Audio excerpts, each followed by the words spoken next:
What's going on, everyone? Jeremy here from The Quartering, and this is a pretty interesting story. What happens, we've certainly seen plenty of stories, I should say, about woke coffee shops, for example. The coffee shop, famously, I think it was in Australia, that charged a man tax, where they charged men more and made men wait in the back of the line. Or other woke coffee shop collectives, which are really just rich white people's fake commie kids running coffee shops to get them out of the house. We've seen innumerable one of those fail. Well, now we've also seen the Starbucks go to battle with their own union over political ideology. Even on this channel, I got sucked into diving into something that I'm not particularly qualified to talk about and angered people. That's why it's always good to constantly remember that getting woke leads to going broke. Well, this particular story is a great one. An entire coffee shop's woke staff quit over its owner happening to be Jewish and supporting one side in the conflict for an obvious reason, trying to stick it to the man only to have it completely backfire on them. I'm entirely open to, people can go quit their jobs. That's fine. But I'd say this is a epic backfire. By the way, we are now 4 days in to the $10,000 giveaway. If you're not coming over to Rumble and watching the live stream, you're missing out. We pick 8 winners a day, every single day. We've got a grand prize of a Meta PC gaming computer.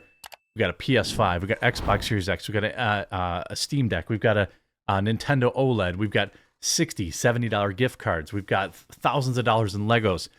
All sorts of amazing prizes. All you have to do is follow these 3 steps. 1, download the Rumble app. 2, follow the Quartering.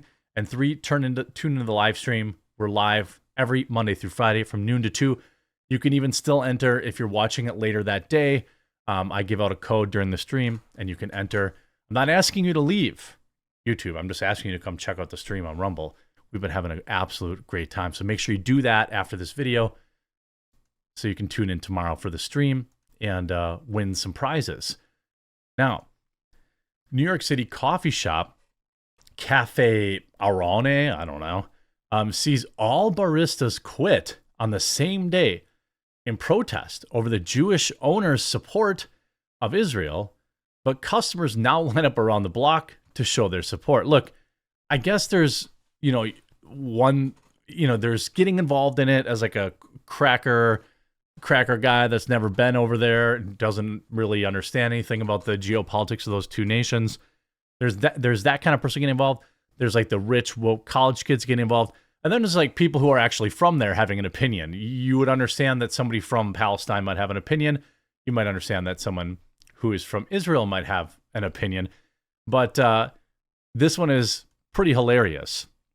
So Cafe in New York's Upper East Side saw the entire staff quit in protest over, again, the Jewish owner's support of Israel is now busier than ever, with customers lined up around the block to show their support. The owner of Cafe Arone was left short-staffed Tuesday morning after his baristas quit on him when he addressed the Free Palestine pins they wore to work. Again, this is what happens when you come into work, you do your job, you go home, you wear all the Free Palestine pins you want. I think this is something that we saw pretty frequently with Starbucks and other coffee shops of that nature. People just want a little bit of an escape.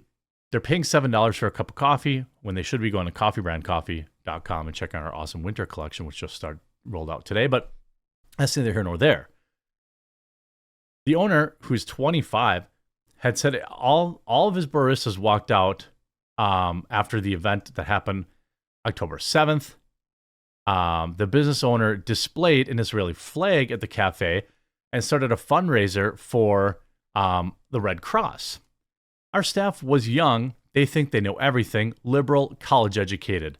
Don, who is Jewish, told the New York Post on Tuesday. Well, I mean, that's a shocking admission, isn't it? I mean, pretty obvious. That's where like all these woke college idiots are from. Now, again, I'm on the side of America. I'm on the side of Americans. I'm on the side of fixing our VA, getting kids off opioids, all sorts of things like that are plaguing Americans right now. That's the side I'm on, okay? Maybe that makes people upset. I guess I understand, but I'm an American, and I think it's probably pretty refreshing for people to hear an American say, I want us to keep our nose out of it.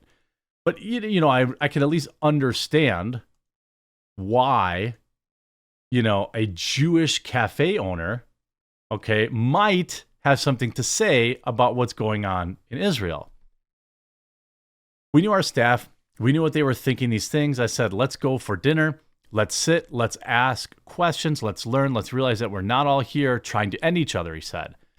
Aaron's mother, Peggy Dan, said she was bombarded with emails Tuesday morning announcing the resignation of all the baristas. It must be a pretty cush life they're living, so they can just quit their job with no notice, She said, though, despite the community has come out to show support, there's a line down the block with people from the neighborhood expressing support for the cafe that's been open for less than a year, she said, expressing gratitude. You can see the place is pretty packed.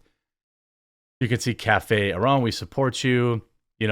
Again, plastic surgeon Dr. Ira of Don't Care and husband of former Real Housewives Don't Care announced the incident on Instagram, encouraging his nearly 50,000 followers to go support the cafe that he calls his favorite. Nearly all of the workers at my favorite cafe just put down the block from my office quit today because the owner is a proud Jewish person and a supporter of Israel, he wrote. Please, everyone, go support them by visiting blah, blah, blah, blah. On October 12th, the cafe posted a statement expressing support for the Megan David, the Red Cross, with a goal of raising $36,000. A lot of this, people get too wrapped up in other people's politics. I know that I made the mistake of trying to open my big mouth about it.